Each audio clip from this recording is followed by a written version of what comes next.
Hello, it's Jesse here, and welcome back to Jesse's Vintage Garage. And we're going to be working on the 40 UH, the big twin flathead 80, and then we're going to be trying to get this thing running. So first off, we're going to work on getting oil lines hooked up, getting oil in it, getting the primary hooked up, and getting it all able to be kick-started and everything. We're probably going to run the fuel on a remote source, not the fuel tanks, because I kind of want to make sure I get this thing running and make sure it's going to run before we get all of it put together and find out something's not right and it won't run and I have to take it all back apart to get to the motor. So let's see what happens here in this video. I'm not sure if we're gonna get it started right away in this video, but maybe we will. We'll see at the end. All right, so here's our oil lines, and we have a feed, return, and a vent. This one's our feed. It comes out the bottom of the tank, loops around, and goes up to the oil pump. And then one of these is our vent, one of them is our return line. And on these lines, we have on the outer one, I believe it's the outer one, I'll have to reference some pictures, but is our grounding part for our battery to hook to. And this is a nice cadmium reproduction set by Strange Bird Manufacturing.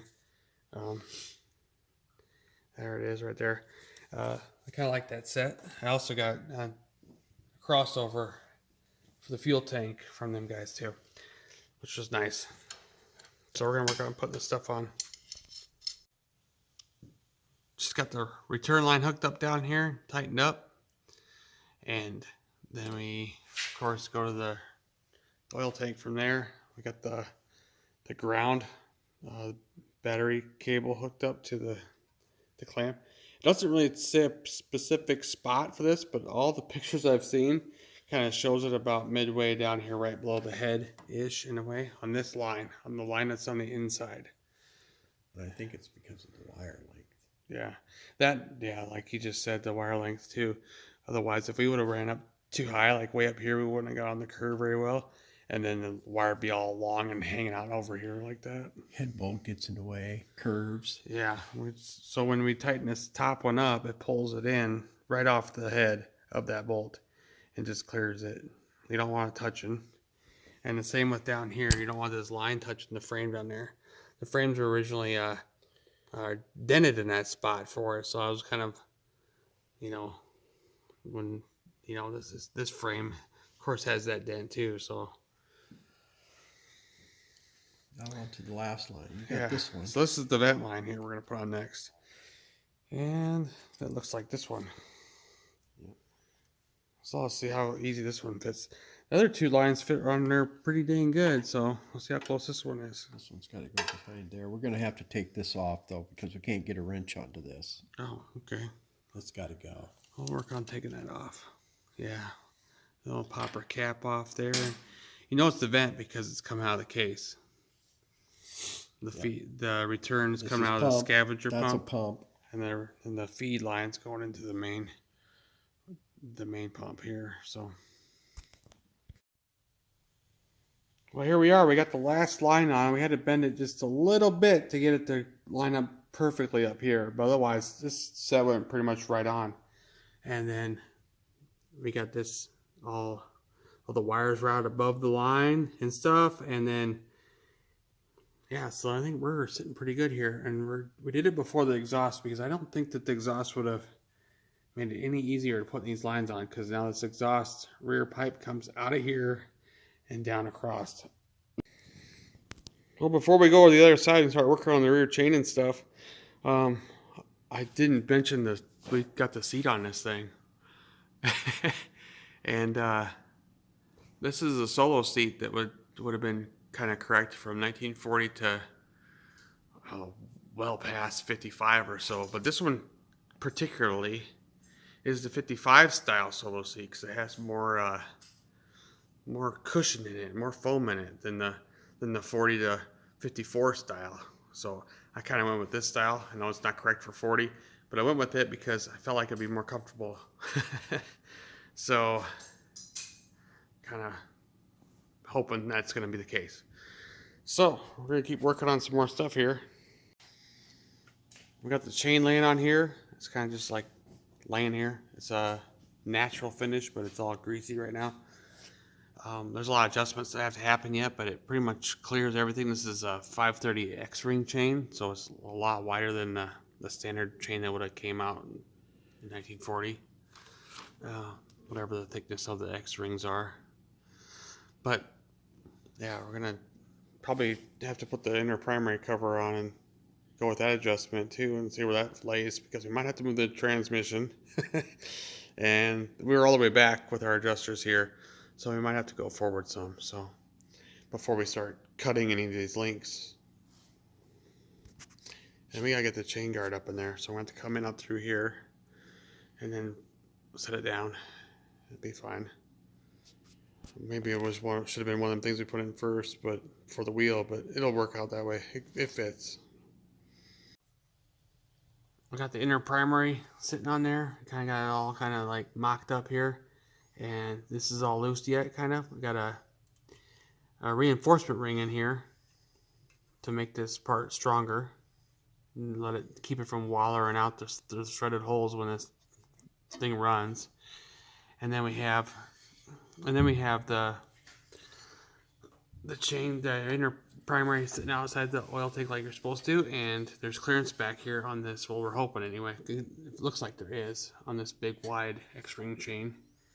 It's fitting everywhere else. And then we're getting ready to put the clutch hub on here. So we got all the big fixed bearings on this clutch hub here, and we have the drum here all lubed up with a special grease.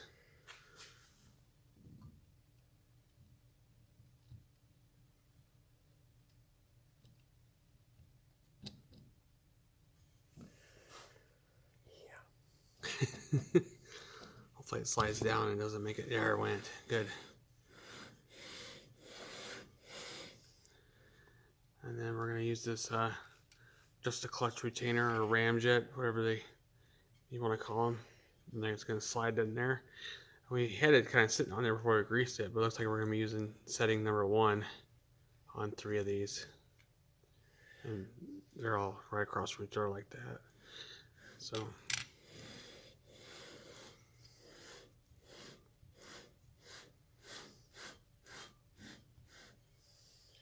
Right. I can see the ring. I can see the ring in number 1. Okay. Yeah, well, we got this all greased up. This is like the only time that this ever gets greased, and we don't want to drown it because we don't want the grease migrating into the clutch disc area. The only time the bearings get used is when the clutch is in. So, well, come on now.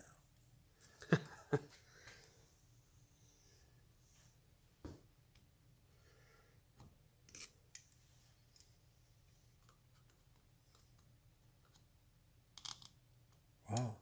Okay. We're going to work on putting these in. Looks like we're having a little bit of a problem here, but Not really. just tight. Slide 'em down. Yeah, and then, of course, this is a 10 stud clutch hub, which is it's the hype thing about. Somebody had to have the best.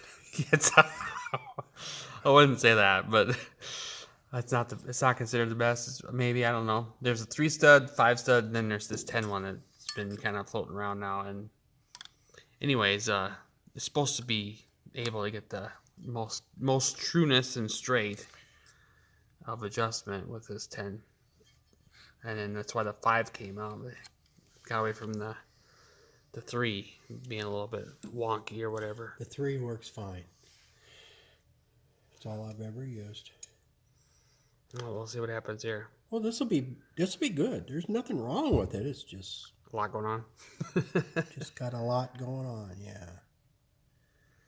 It's probably pretty attractive if it had an open primary, but Yeah, you're going to cover it all up. This was designed for the open primaries. 10 stud was. Open 3-inch belts and such.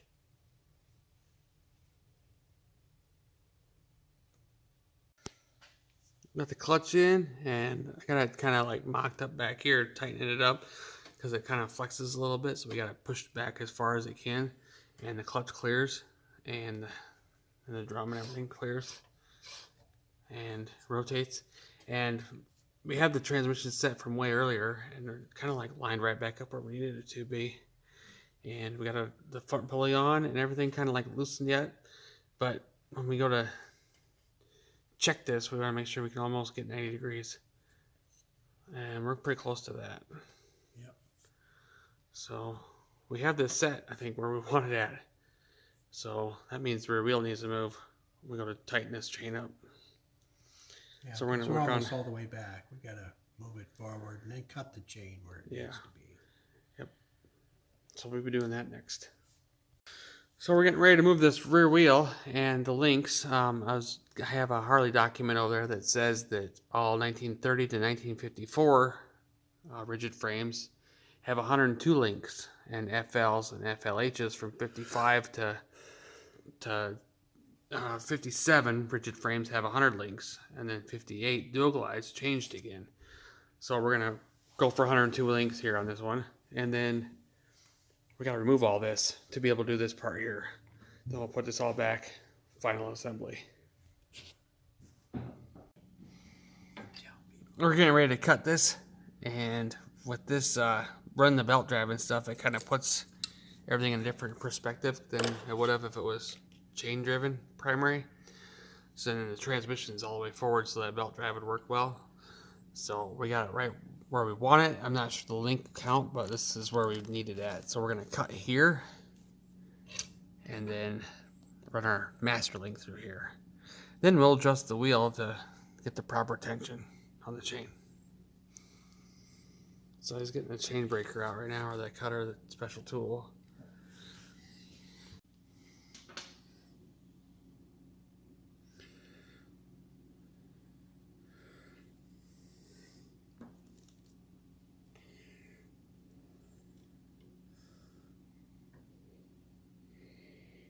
Okay.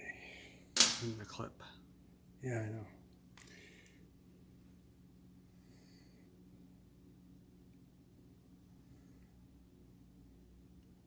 And make sure we have the clip going the right way.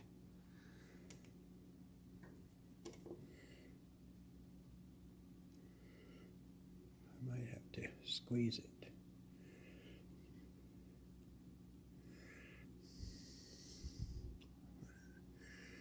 Okay, I'm gonna have to hook one in first.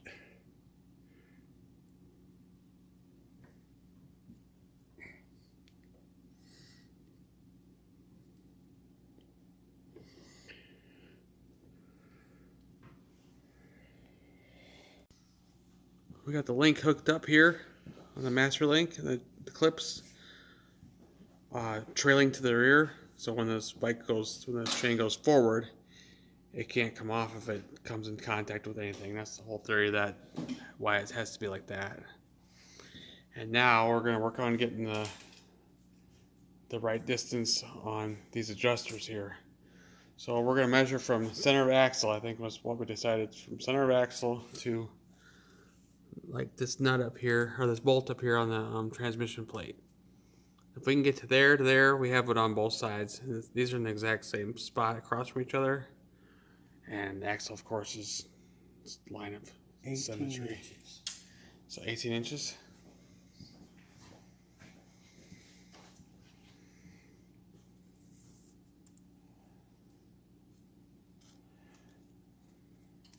I'm off. 17 and 17 and a half. I gotta remeasure. 17 and a half. We can't go off the adjusters because this adjuster here is going up against a large washer, and that side's going up against a flat on the axle.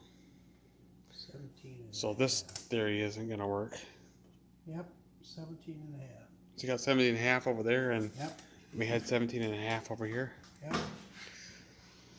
So we're good to go then. Then what we do there is we tighten these nuts down.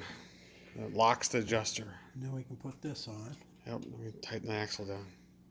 I already tightened this. Actually, you could tighten the axle down, and then we... How do you do that? Yep. Tighten the axle down first? You want to recheck this? I got it pretty tight. Yeah, make sure it's tight. Yeah, there's probably a torque somewhere, but securely. Securely. It's good and secure. So it's like probably 45 to 50 foot-pounds, maybe 60, somewhere in there. On a large I need a wrench for that now. large bolt like that. Right. So yeah, so this is holding the bracket plate in, and then this will be the one that's locking the axle to all together, tightened up. So I think that's 5/8 or so. What size? I think it's 5/8. No, yeah, 5/8. 15/16?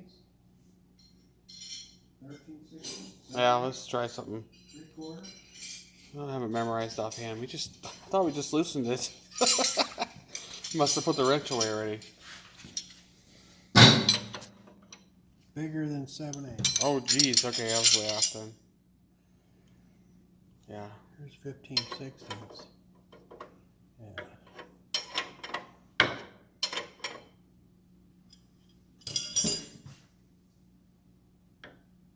That can't turn, right? Nope, it's locked in the channel on the frame.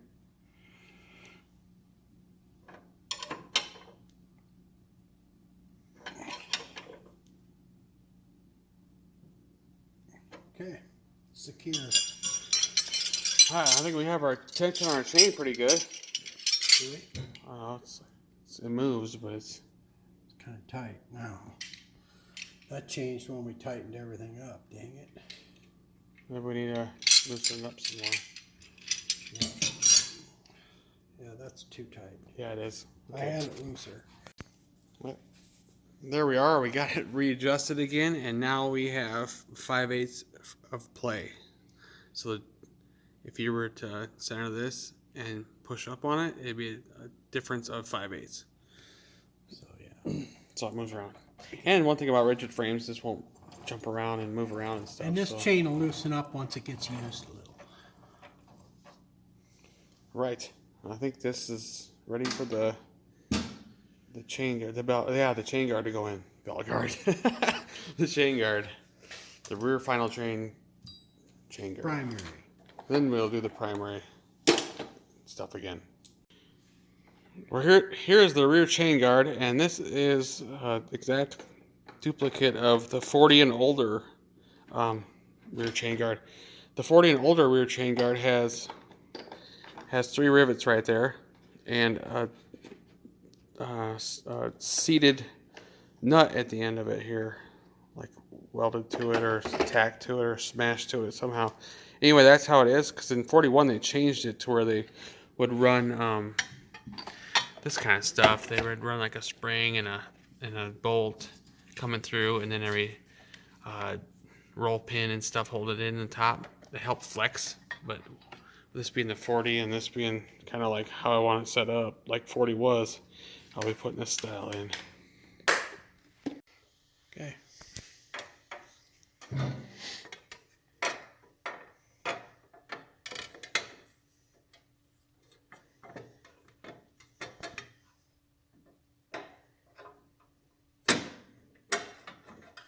It goes behind there like that. Here we go. Bolt hole lines up real nice. Okay. We got the inner primary installed now. There's a cork gasket back here between the engine and inner primary, and then we have the reinforcement ring upgrade installed, and then we have these kind of like loose yet. You know, tighten them down yet, and then fold a tab over. We made it to where this rubber gasket here is on the inside, or actually on the outside, but originally there would have been this is the chain oiler for their primary system, and we're going to be running the belt drive. So we got this shut off. That way we're not going to put that component on here. It looks like this in the picture. We're not going to be hooking that up and putting it in here, because we're going to be running belt drive, of course.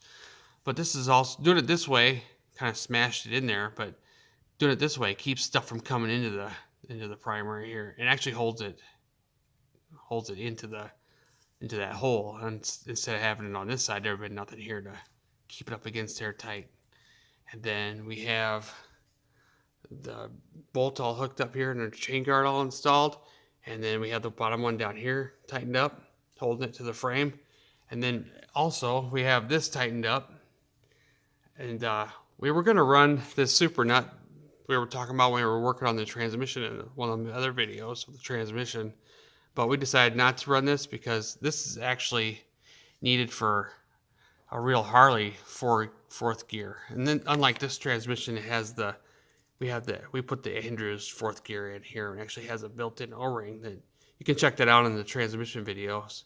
But we installed all that later, and it kind of eliminated this thing. This thing has a built-in seal here on the nut, and then there's a O-ring that locks it and tightens it up against the sprocket to keep it from leaking and migrating out. Really good deal, but it'd be overkill. We don't need this on this one. In fact, it might, Yeah, because you got a seal there too. yeah, there's a seal right there too, yeah. So the old fourth gear don't have a seal there. All right, yep. Okay, that's the other thing I was gonna say.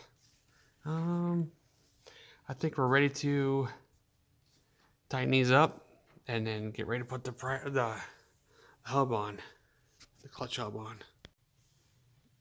Got the 3 bolts torqued down to the engine here to 15 foot-pounds, and we got one of these tabs folded over on each one of these pieces. And this outer one here actually has a curve to it to fit the contour of this this primary, so we left that one alone. It's these two, you gotta bend over either one of them. And now we're ready to put the primary all together here.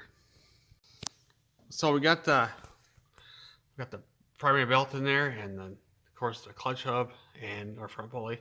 We're getting ready to put the stuff on, and then we're getting ready to put the stuff in here. So in this parts book, it shows the main locking tab, the nut that actually holds all of it together, and then a seal unit, and then a retaining ring. So a special kit that comes from Colony. It's a clutch hub nut kit. It's 2548-8, and it covers all 1941 to 1984 Big Twins, because this style clutch came out in 1941. So, but what's going on here is what I'm getting at is this has both provisions here, because in 65, I believe it is, number 21 oil seal, 1965 and later. And then anyway, but 41 to 64 would have an actual like piece of cork with a spring, and then It's a washer. and 2 washers. Like a washer like this first, then a cork, spring over the cork. Well, if I want to lay it in there crooked, like that. Then a other washer. Then you compress it and put the keeper in here to hold it in there. And then that's how it would work. Yeah, so then later in 65, they changed it to an actual oil seal. Then they didn't use any of this stuff. And then they just pressed the seal in here flush. And we're going to use that for this bike. Leave it. Yeah, because we have a dry primary. Back in this days, 41 and earlier, or 41 and later up to 64, they had slingers and everything was wet. And they leaked and everything. So, yeah, so anyways, we're going to go ahead and upgrade it to that one and then put it together. So starting off, we put in this locking tab. It's got a little spot in there you gotta hook this back piece into. You can see it right there. So we'll put that in there. And we'll work on getting that in there, and then we'll work on putting this nut in. We got the keeper in place back there, the lock tab washer, and then we got this push rod here. We got grease on it, and we're putting red Loctite in there, 262. And this nut, clutch hub nut, is torqued down to 70 to 80 foot-pounds, and it's kind of been that way for like ever. So unless they change things in the Milwaukee 8 or something, I don't know.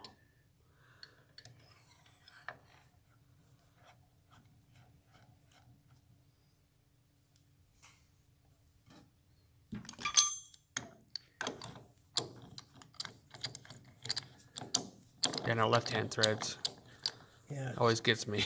I didn't want to go at first. Wanted to make sure I was There we go. The torque wrench set to 70. You're gonna have to hold the brake. Oh yeah, I'm gonna have to hold the brake. This I don't have to hold this no more, so I'm gonna go hold the brake. Starting to put the clutch discs in, and these we have removed the buffers off of there, and we want to make sure when we put them in that we staggered these metal plates. I gotta put a tight one over here now. So Now the next tight one will be here and here. yeah, the tight one would be the one that has barely any movement there, and then the loose one would be the one that has the bigger gap where the buffer was at. And It says out. each one says out on it. This particular one I don't want tight up here. Because last time we had tight here.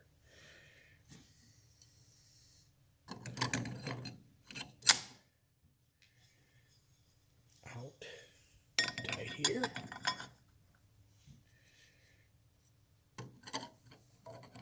There we go. Pressure plate. Now we need springs. Yeah, they're right here.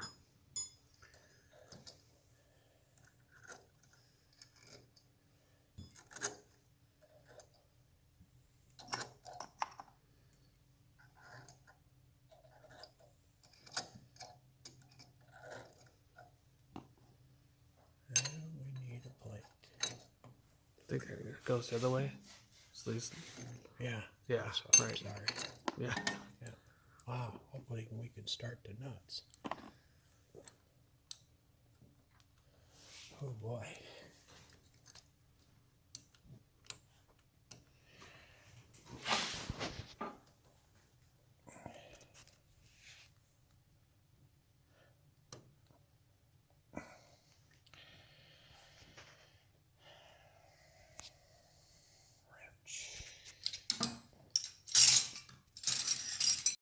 We got the clutch all assembled here and all the nuts installed, and then we torqued down the front sprocket nut here to 80 foot-pounds with red Loctite. And then we have to adjust it yet, but we don't know that yet until we have the rocker all hooked up and then the linkage and everything. But we kind of have an idea where we're gonna start with anyway.